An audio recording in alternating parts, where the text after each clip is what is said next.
High বন্ধুরা, welcome to my channel. তোমাদের আলো ঠিকানায় স্বাগত। তো কেমন আছো? আশা রাখছি ভালো আছো। তো আমরাও খুব ভালো আছি।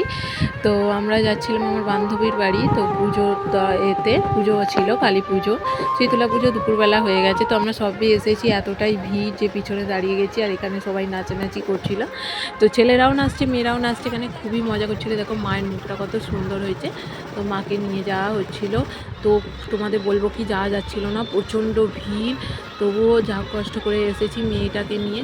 তো মেয়েটা ছিল তো ওই জন্যে। আর এই দেখো ছুটে পালাচ্ছে, ওরও খুব আনন্দ হচ্ছিলো, চারিদিকে আলো জ্বলছে, গান চলছে।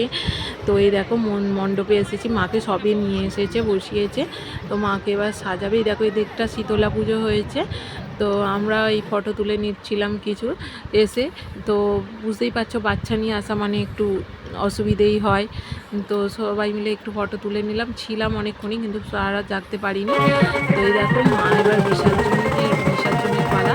বলে না, একটা মেয়ের বিয়ে এক রাতে দিয়েছে, সেরকমই মাও সেরকম রাতে এসে যে সকালে বিদায় নিচ্ছে আমাদের সবার থেকে। সবাই একটু সিঁদুর খেলে নিয়েছিল, সিঁদুর খেলে নেওয়া হলো, আবির কালার নেওয়া হলো। আর ওখানে ওরা সব ছেলেরা নাচানাচি করছিল। তো ঠাকুর যাচ্ছে আস্তে আস্তে, সবাই আমরা পিছনেই যাচ্ছিলাম। আর এই তো মাও যেন চোখ ছলছল করছে মাকে দেখে। সবাইয়েরই একটু মনটা খারাপ, কিন্তু মাকে তো বিদায় জানাতেই হবে। তো সবাই ভালো থেকো, সুস্থ থেকো। তো আমার চ্যানেলটা সাবস্ক্রাইব করে দিও, যদি ব্লগটা ভালো লেগে থাকে একটা লাইক তো করে দিও। দেখ